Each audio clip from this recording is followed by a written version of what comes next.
Welcome to Mysteries of the Superstition Mountains. Today, more time with Jack San Felice as he tells us about one of the famous Dutch hunters. As a matter of fact, he's got a mountain named after him up there in the mountains, Herman Petrash. Well, when I first came out here to Arizona, books were scarce as hen's teeth on the Superstition Mountains. And most of the books that had been written, there were only a couple could even had photographs or could tell you something that you could actually find. And that's like finding treasure itself. I found these two little books, one by Bob Ward, Ripples of Lost Echoes, and one by Bob Garmin, Mystery Gold of the Superstitions. It's a great story. And so after I had been searching for the Dutchman's Trail on the West End, I decided to try to find the location of the cabin, because the cabin, Herman's cabin, Herman Petrash. Give us a little background on Herman Petrash. That Herman Petrash was one of the first Dutch hunters. Now, if I could digress, I don't want to go through the whole story of the first Dutch hunters, but the first Dutch hunters were Herman, his brother Reine, their father Gottfried, and Julia Thomas. 4, if I'm right.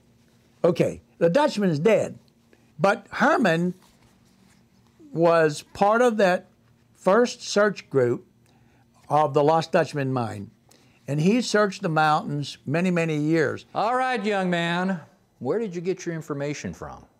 In 1953, Bob Garmin went out and interviewed Herman. Herman lived off a Hewitt Station Road, right within sight of literally the ranch house owned by Billy Martin Jr. on Hewitt Station Road. Well, Billy Martin's father helped Herman. Herman worked for Billy Martin Sr. and in building things. He was a handyman. He did a lot of things. And so he helped him build some things in the Superstitions, where line cabins and whatnot, wells, digging wells and re-digging wells, water holes for the cattle.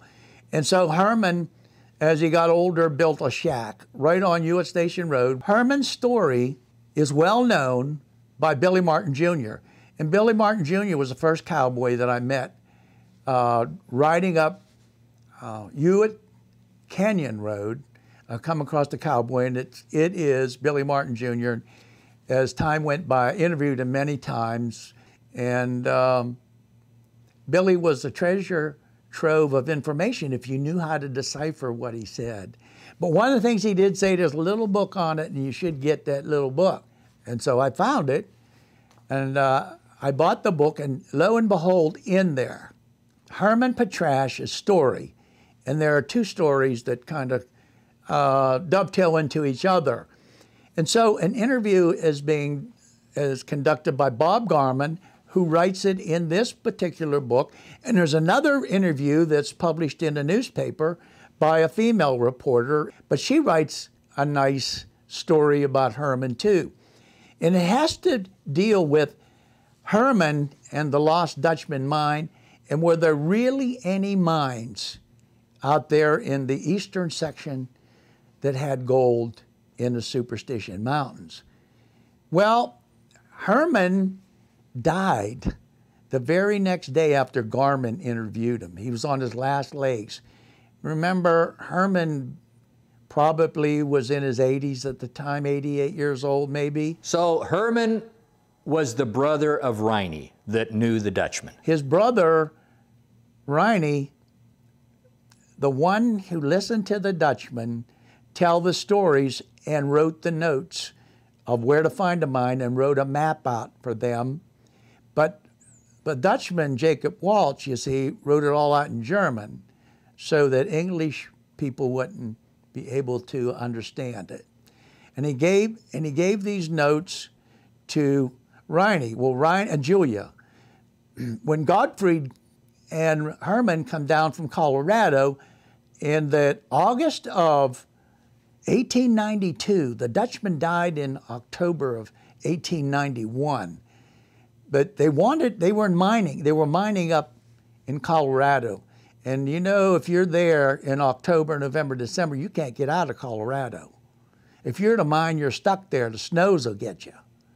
So they didn't come down there until the summer after the trails were open.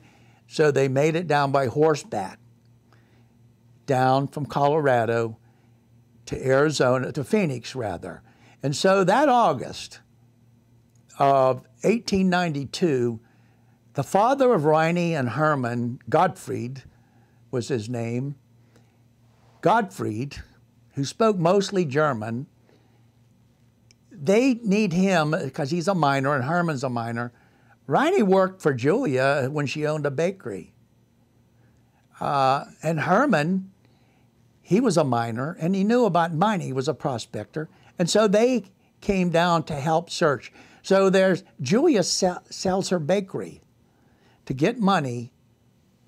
She owned it by then. She had divorced E.W. Thomas, who, by the way, was Thomas's Bakery, and there are advertisements in many of the old newspapers of the 1880s and 90s of E.W. Thomas Bakery. And there was a sign on it. It was at 137 West Washington, I believe. So they go in the mountains and they're searching for it in August. And they don't find it. They're on the western end of the Superstition Mountains. By the way, they walked right past in 1893. One more year, they would find the Black Queen, the Mammoth Mine, and the Bulldog Mine would all open up about the same time, and all those and Goldfield would be established. The mining camp of Goldfield, about 3,000 people in its existence. It only lasted about 5 years, Goldfield. The Mammoth, millions and millions. I think 60,000 ounces of gold were taken out of the Mammoth Mine alone. And I know that the Black Queen still produces gold because some of the ore from it. And get back to Herman. So Herman, at the end of his days, he moves close to the one family that he'd been close to throughout the years, that's the Martin family, and they look out for him. As a matter of fact, 1947, Herman and his brother hadn't spoken for almost 50 years. Riney lived in Globe, and he'd gone blind. So Herman supposedly had never talked to him. Billy Martin Jr. said that, you know, Jack, he said, I took Herman out, or my father and I took Herman out to meet with Riney just before he died. And they patched things up. Not many people know this. The stories are that they never saw each other again or never got together, but they did. He said, my father and I took Herman to meet Riney, and they let bygones be bygones in those days, because Riney was blind, and he was, you know, in fact, right after that meeting, shortly thereafter, Riney took a shotgun and killed himself. We'll get back to this little book. And the little book in it, after the interview with Garmin and after the interview with this lady, reporter, Herman was very adamant about the same thing. And what was that? And they said in this, you know, I've been all over these mountains. And they asked him, well, is there gold out there? Are there mines out there? And how old are the mines that are out there? Herman looks with a straight face and he says, well, I've traveled those mountains for years. And you see out there, oh, and he pointed, from his cabin site, you could see Iron Mountain. He said, see that mountain way out there? He said, the highest one, that's Iron Mountain. He said, at the base of Iron Mountain, there are two old Spanish mines that I know of. And I know old Jake's mine is out there. Now go find it. And that's what he told Bob Garmin. And that's what he told this lady reporter. Well, Garmin did go out there, and Garmin found a silver mine up on Frazier Mountain. Became known, I believe, as the, I believe he was looking for the story called the Lost Dutchman Mine in Wetlash Canyon, and it was very close to that. And Garmin found this big old mine, and the mine shaft is there. I went there with Greg Davis one time in the early 90s, and Greg wanted to climb down through all these broken timbers at the top and climb down in there and wanted me to look out for him. I said, and come after him if he can't get out. Greg, you get down there, I ain't going after you. I'm not going into that mine. Because one, I heard a rattlesnake rattle, okay? And then the other thing is, it was so busted up and there were no supports, they're all collapsed in. I said, I'm not going into that. Well, another day, Greg and I go out there, so wait a minute. I'm thinking to myself, wait a minute, this is in the 90s, before I knew anything about this quote, these quotes out of this book. And I'm saying, well, this was gold. Where they find gold, they found silver. They found silver, they found copper, and gold and silver, copper, kind of like go along. First they find gold and silver at the top, or just silver, and then copper, and it runs the copper as you get down deeper. There's something said to be said about that. Didn't you and Ron Feldman find some of the Peralta mines? Sure enough, in the early 2000, about 2000, Ron Feldman, a noted Dutch hunter, is now looking in the eastern part, and he's gotten a hold of some old notes, and he told you his story because I saw it on YouTube, and he said, well, I'll be digging, Jack, if you got a chance to come out and take a few photos. He knows I'm a photographer and will take photos. And so he, out there, one of the 2 Spanish mines out there, we determined to be by the age of the timbers underground. Well, they dig out this one, and they're digging out everything by hand and reinforcing it. It's the only way I would go down in there. They reinforce the sides and then the tunnel. And I went down and took photos of all of that activity out there. But Ron asked me, what do I know about Spanish mining north of the Gila? I said, well, Ron, I have a few documents. In a binder, I have that many documents that deal with Spanish mining out here in Arizona from the Gila River to the Salt River. And the stories of the Peraltas and the stories, yeah, there's a story of a real Peralta listed in the archives that went to the Salt River and found gold there while he was in the military. He was a lieutenant chasing the Apaches in the 1700s. It's in the archives.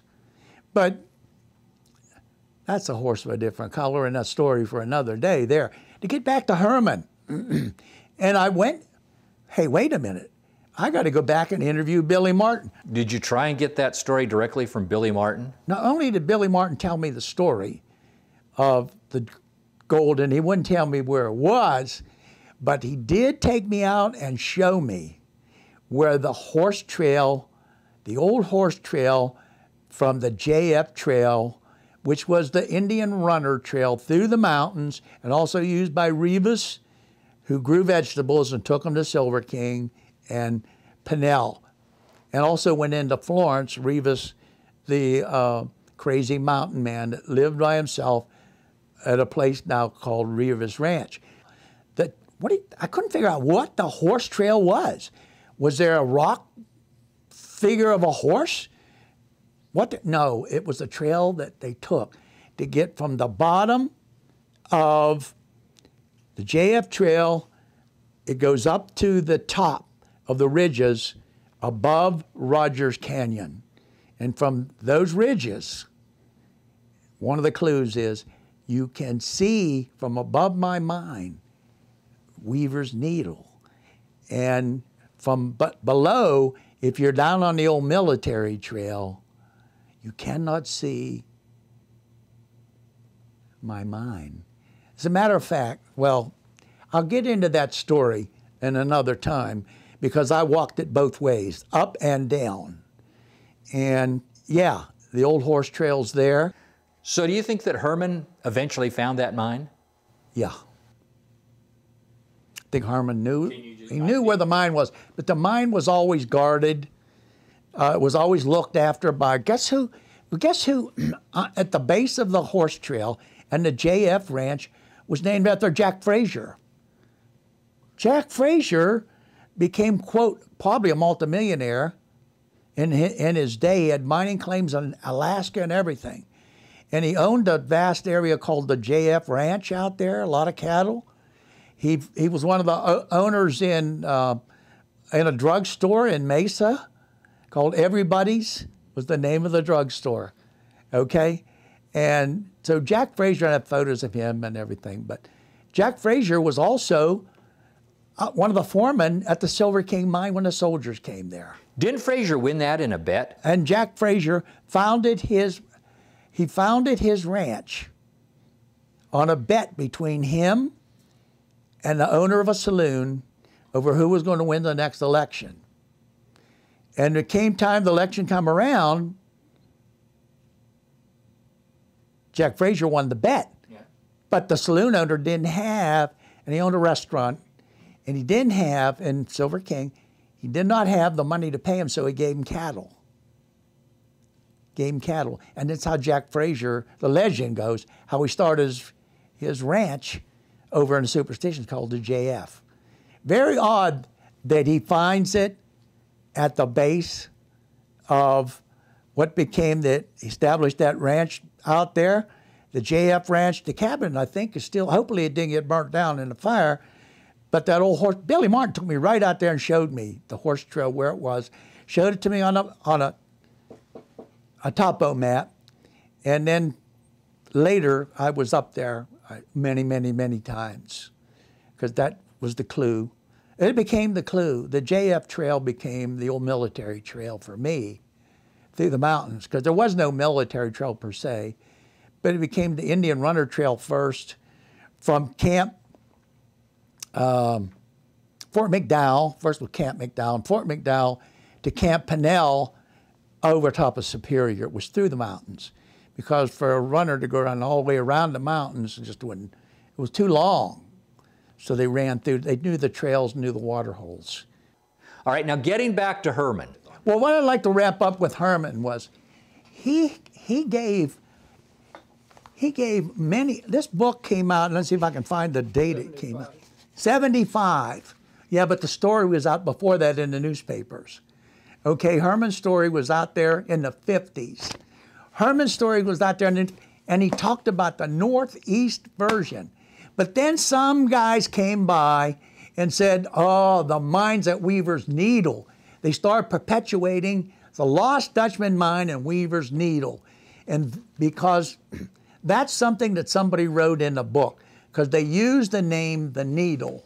And everybody said the needle must be Weaver's Needle. That the Dutchman said he could see the needle, thought that was Weaver's Needle. But in fact, what he saw wasn't Weaver's Needle from the mine. And the area that Herman knew the area. One, I don't understand, people, 75. Why there weren't claims filed? Because before 1984, you could file claims in that area. The last claims I can find filed in that area were in the 1960s. And that whole area there was claimed. It was also claimed, by the way, somebody believed that story because the Woodburys in 1906 came from California to Arizona, and they filed 120 claims up in that whole area. But that's another story. But Herman gave the clues. Herman gave the clues to that story of the legend that became the Lost Dutchman Mine. But Herman didn't tell you the legend. He told you the truth of where two old Spanish mines were found and where gold had been found. What's the most important thing you learned about Herman Petrash? Herman was affiliated with the legend of the Lost Dutchman Mine as one of the first Dutch hunters. But he never gave interviews.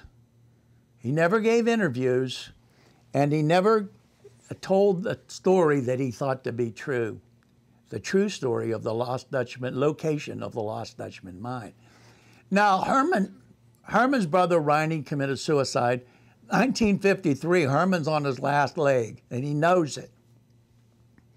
Bob Garmin had known him for quite some time. He goes out there and interviews him. And significantly, he says to Bob Garmin, and he points over his shoulder, see, that's Iron Mountain. He said, now, and I want to quote him. Herman said, the clues to the mine's location lead a reasonable person to conclude that they overwhelmingly point to a formerly rich mine in the high eastern Superstition Mountains. When he could search no more, he stated, and he points out, he said, out there, past Robles Hills and on to Iron Mountain, he said, out there somewhere is the old Jake mine. Now go find it. That's the two most relevant clues that I have found in all the Dutch hunter stories. And it's right out of the horse's mouth, right out of the guy that searched the mountains for 50 years for the Dutchman, but Herman wasn't no dummy. He had a claim up there which gave him legitimate reason to be there to a highly protected mine that was mined during the 1890s and also mined in the early 1900s, the 1940s, et cetera, et cetera. In 1897, Herman filed a mining claim within a stone's throw of the mine. But my story on the mine, on the Dutchman mine, is going to take 3 hours because I'm going to give you the whole background of why I believe that to be. But the two most significant, out of an obscure book like this. Why do you believe his statement? Two most significant statements came out of a man who knew he was dying and knew he was going to die. Therefore, the old timers, they had a tendency on their deathbed to tell true statements, not to tell lies. They were afraid that would catch up with them. They would not have a chance to seek forgiveness by a higher power, by God. So the old timers believe, do not lie when you're old, you tell the truth. And I am old now, and I'm telling you the truth, that Herman's clues, that with everything else, in the 2000s, I was right on the trail. I knew where it was, but I had to prove to everybody where it was because they wouldn't believe me. In fact, today, if you picked up this book based on Herman's clues and the information I got from Billy Martin Jr. and others, you wouldn't believe the story because it's the truth. People would rather believe the legend than the truth. If you tell them the truth, they won't believe you. If you tell them the legend, it's at Weaver's Needle, they'll believe you. And they'll go out there and kill each other and die of lack of thirst, like they do in the stories I'm about to tell in the future, deaths in the Superstition Mountains. So could the Lost Dutchman Mine have actually been found already? Just another one of those wonderful mysteries of the Superstition Mountains.